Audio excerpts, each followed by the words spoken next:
Well, hey, welcome back. Tax stuff can be really confusing. I mean, there's 5-year rules, there's holding periods, there's 10-year rules, there's all kinds of things, and then there's subcategories and there's exceptions, and holy smokes, how do you keep up with it all? So today I want to talk about, try to give you in just simple English, explain to you that you've heard of this 10-year rule if you have an inherited IRA. There's actually 3 different 10-year rules, and they're pretty important distinctions to be made, and I don't really read a lot about this. I don't hear a lot about it. In fact, sometimes I even forget about it because it's not real common, but if it impacts you, and if you have an inherited IRA, this is going to impact you in one regard, one way or the other. So I want to try to make it just kind of bottom line, simple English, not make a big deal out of it, help you to understand how this has an impact in your life and what you need to really be aware of. So let me back up just real quickly. Secure Act 1.0 changed everything in inherited IRAs. If you received in the inherited IRA before 2020, your distributions were, for the most part, they were going to be lifetime required minimum distributions. Whether it was because of the life of the age of the account holder or your age or combined, it could get convoluted depending on some of those things. But they changed all that back in 2019 so that beginning 2020, if you inherited IRA, you have a 10-year distribution requirement. And there are 4 exceptions to that we won't get into today. One of the other videos I did talking about inherited IRAs probably will give you a lot of that information, and you can look that up. That's pretty simple. But unless you meet one of those exceptions, you have to distribute the account within 10 years. And that's where it becomes a oh, but type of moment, okay? So let me start with this. The one piece of information that you need to know to go down this rabbit hole is you need to know how old was the account owner when they died, and had they already started taking required minimum distribution. So required beginning date, which is the age at which someone's required to start distributions, right now is 72 or 73 years old for most people now. And you have to take your first required minimum distribution. You can take it by the December 31st, but you can kick the can to the following April in the year after you reach that RMD age. If you wait till April, just know you got to do 2 that year, right? So the distribution rules are really different based on this one piece of info. How old was the account holder when they left it to you? So let me try to make it as simple as I possibly can. If the account holder dies before their required beginning date and you are a designated beneficiary, then your distributions are optional for 9 years. So you have to be a designated beneficiary. It can't pass you through the will.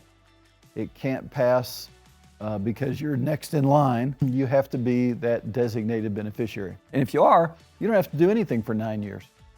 But you have to distribute all the account by the end of the 10th year. So you can just kind of wait, let it grow, let it grow, let it grow, and just take the big hit in year 10. Probably not the best idea. If you came to us, we would probably show you how to do that differently, where you'd save some tax and end up with as much or more money. You have to be designated beneficiary. So if you are an eligible beneficiary but not designated, then you can use the same exceptions that are provided to designated beneficiaries. So being an eligible beneficiary is somebody who's just kind of in line, but you weren't actually listed on the beneficiary designation form that the account holder filled out. Now, if you're a spouse, none of this stuff really applies to you because it just goes into your account. So don't worry about that part. So that's the first thing. On the other hand, if the account holder dies before their required beginning date, you have to begin annual distributions based on your own age, and the account must be fully distributed by the end of year 10. That's big. That's something that I don't hear talked about. It's something that we got to keep reminding our folks internally about. So let me say that again, if the account holder dies and leaves you their IRA after they have started their required beginning date, you must begin annual distributions. You can't just turn off the faucet on the required RMDs and wait till 10 years to do it. You have to begin doing annual distributions based on your own age, and there are tables that the IRS publishes that you can go figure out what the factor is, multiply, and that tells you how much you have to take. If the account holder didn't take their first distribution though in the year that they died, you have to take it immediately. So just know that. So far what we've got is if they die before they reach their required beginning date and you're a designated beneficiary, you don't have to do anything for 9 years. If the account holder dies after the required beginning date, then you have to do RMDs based on your age and make sure it's all out within 10 years.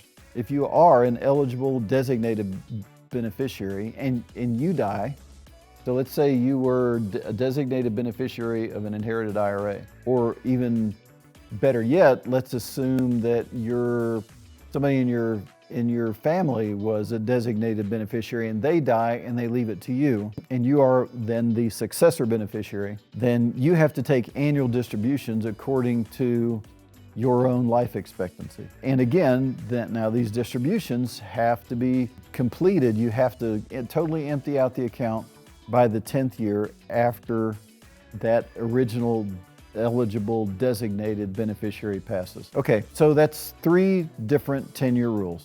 So what do we do with this? What do we need to consider in tax strategy? I think you have to consider how that inherited IRA is going to impact your own retirement and your own taxation. It could turn out to cause quite a tax burden if it's a large account. Now, if it's a small inherited IRA, kind of a moot point, it's not that great big of a deal, but if it's a larger account and it's large enough that it's going to grow over the next 10 years to become a significant amount of taxable income, then by the time you have to distribute it, then you really need to put this in context of a bigger tax plan that's part of a bigger comprehensive financial plan, so that the second half of your life you're able to really capitalize on all the opportunities available to you and not leave anything sitting at the doorstep of the IRS just because you didn't take some initiative to get it done. Also, kind of consider your own heirs. What will it do to them by leaving your large IRA to them? Roth conversion makes a ton of sense if you have larger IRAs. It makes a ton of sense almost for everybody, no matter what the size of the IRA is. If your accounts are more modest, maybe you don't have to go to as high a tax bracket and as quick a time, but they all still have to be coordinated within a comprehensive game plan. You still need to have some really great idea of what you need to do. Otherwise, what's going to happen is you're going to leave this large IRA to your heirs, and what's going to happen is millions of dollars, lots of money in taxes, let's put it that way, is going to go to the government only because you didn't do something about it ahead of time. And the best thing to do about it is to get it converted from an IRA to a Roth. So if you're an IRA millionaire, as I call it, it is 99% probability that you have got significant taxes that you can avoid for you and for your heirs by getting this taken care of and getting it done. And if you do the conversion, now your heirs don't have to worry about these silly inherited IRA rules and the taxes that it's going to cause on them. Now you've helped take care of that. You've saved yourself a lot of taxes. You're going to help them by saving them a lot of taxes. And as importantly as anything, you're going to keep your estate from being depleted by a bunch of taxes being paid when you could have made sure that it all went to the people and the causes that you really care about. So if you do have a large IRA, or if you believe you're going to inherit one, or you're going to leave one to somebody, some strategic planning really should be done to help you with that. You know, I did another video called Roth Conversion Strategies for High Income Retirees.